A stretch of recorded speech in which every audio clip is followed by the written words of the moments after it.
Perencanaan pada tata ruang wilayah menjadi salah satu problematika perkembangan kota saat ini. Perkembangan kota yang cukup cepat dengan pertumbuhan penduduk yang juga cukup pesat, masalah lingkungan menjadi suatu masalah yang cukup urgen dalam pembahasan tentang keberlanjutan lingkungan untuk masa depan generasi. Sehingga, pada video ini akan dijelaskan mengenai penegakan sanksi dalam penataan ruang guna mewujudkan pembangunan yang berkelanjutan di Indonesia.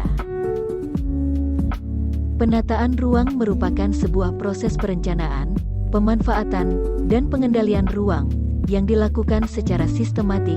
Pada dasarnya, penataan ruang merupakan bagian dari proses penggunaan lahan dan perencanaan aktivitas di ruangnya.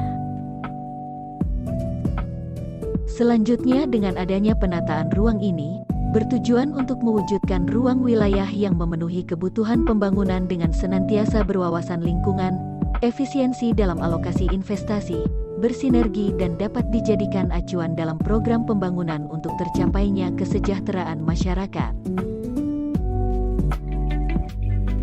Pengertian penegakan hukum adalah suatu bentuk nyata penerapan hukum pada masyarakat yang mempengaruhi perasaan terhadap hukum, kepuasan pada hukum dan kebutuhan atau keadilan hukum terhadap masyarakat. Penegakan hukum identik dengan proses yang terjadi pada lembaga-lembaga penegak hukum seperti kepolisian, kejaksaan, pengadilan, lembaga pemasyarakatan. Akan tetapi hal tersebut hanyalah sebagian kecil dari sebuah sistem penegakan hukum, yaitu hukum pidana saja. Lalu, apakah yang dimaksud dengan pengenaan sanksi dalam penataan ruang? Pengenaan sanksi merupakan salah satu upaya pengendalian pemanfaatan ruang, dimaksudkan sebagai perangkat tindakan penertiban atas pemanfaatan ruang yang tidak sesuai dengan rencana tata ruang dan peraturan zonasi. Berkaitan dengan penegakan hukum, Undang-Undang Penataan Ruang telah mengatur penerapan sanksi, yaitu yang pertama adalah sanksi administrasi yang termuat dalam pasal 62-64. Sanksi administratif dalam hal ini dapat berupa peringatan tertulis, penghentian sementara kegiatan, penghentian sementara pelayanan umum, penutupan lokasi, pencabutan izin, pembatalan izin, pembongkaran bangunan, pemulihan fungsi ruang, dan atau denda administratif. Yang kedua adalah sanksi perdata yang termuat dalam pasal 66, 67 dan 75. Dalam hal ini masyarakat yang dirugikan akibat penyelenggaraan penataan ruang dapat mengajukan gugatan melalui pengadilan. Yang terakhir adalah sanksi pidana pasal 69-74, yakni berupa pidana penjara dan denda. Selain itu, korporasi yang melakukan pelanggaran juga dapat dijatuhi pidana tambahan berupa pencabutan perizinan berusaha dan atau pencabutan status badan hukum. Berikutnya adalah permasalahan-permasalahan yang terjadi pada penataan ruang di Indonesia. Yang pertama adalah kondisi krisis penataan ruang di Indonesia.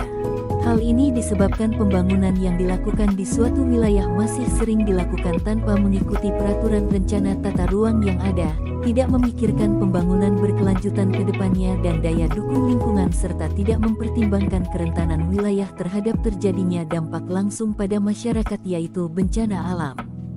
Sehingga yang terjadi pada lingkungan hidup itu sendiri adalah turunnya kualitas dan kuantitas sumber daya alam dan lingkungan hidup, serta memperbesar resiko timbulnya korban akibat bencana alam.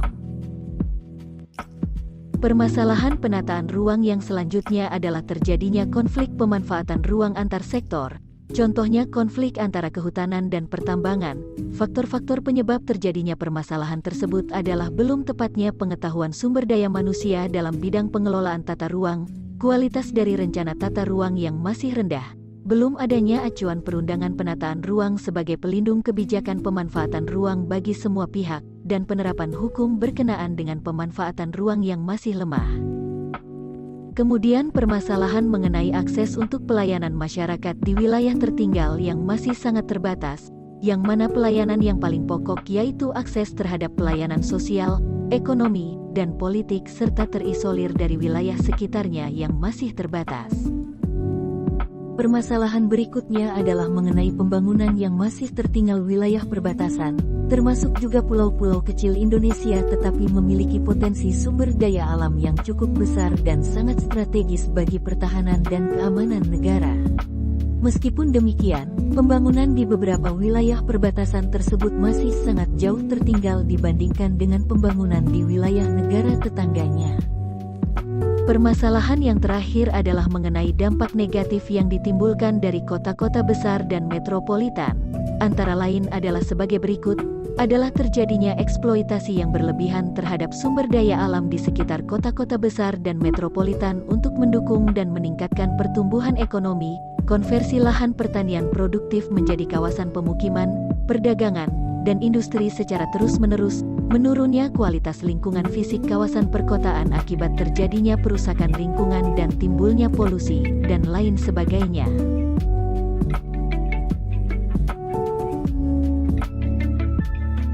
Selanjutnya, faktor lemahnya penegakan hukum penataan ruang di Indonesia.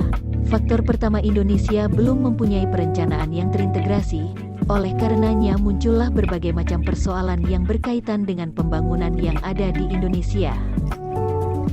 Faktor kedua, lemahnya penegakan hukum penataan ruang di Indonesia adalah konsistensi masyarakat dalam melaksanakan aturan yang ada juga lemah, dan juga pemerintah pun dinilai masih kurang memiliki kemampuan mengantisipasi persoalan di masa yang akan datang. Faktor ketiga, lemahnya penegakan hukum penataan ruang di Indonesia adalah masih lemahnya penegakan hukum di Indonesia terkait pelanggaran penataan ruang yang berakibat langsung pada lingkungan hidup, dan masih marak terjadinya pelanggaran penataan ruang pada pusat dan daerah, serta ringannya sanksi yang dijatuhkan adalah persoalan utama terjadinya pelanggaran tersebut. Akibatnya, tingkat pencemaran lingkungan hidup akibat belum dipatuhinya peraturan di bidang sumber daya alam dan lingkungan hidup masih sangat tinggi. Faktor terakhir adalah terjadi ketidakkeselarasan pengaturan antara pemerintah pusat dan daerah. Ketidakselarasan ini menghambat pelaksanaan koordinasi dan melemahkan penegakan hukum. Selain itu, efektivitas pengenaan sanksi dalam penataan ruang di Indonesia dapat dikatakan tidak efektif karena adanya kekaburan norma, dilihat dari tidak jelasnya kepada siapa saja yang dapat dikenakan sanksi, dan bagaimana urutan dalam pengenaan sanksi tersebut. Penegakan hukum yang tepat dan cermat merupakan langkah strategis dalam penataan ruang. Pembangunan tata ruang yang bermasalahan perlu ditegakkan dengan sanksi hukum. Untuk mewujudkan penataan ruang yang membantu penyelenggaraan otonomi daerah sebaik-baiknya, berikut solusi sebagai langkah alternatif yang dapat dilakukan. Berikut solusinya antara lain: yang pertama adalah perlunya disusun strategi pendayagunaan penataan ruang yang senada dengan semangat otonomi daerah. Yang kedua adalah penegakan hukum terhadap penataan ruang yang berkelanjutan. Solusi yang ketiga adalah diupayakan penanggulangannya agar konsep dan prinsip pembangunannya dapat diimplementasikan. Kemudian yang terakhir adalah perlunya penerapan sanksi administrasi harus dilakukan semaksimal mungkin. Berikut penjelasan mengenai penegakan sanksi dalam penataan ruang guna mewujudkan pembangunan yang berkelanjutan di Indonesia. Terima kasih sudah menonton video ini.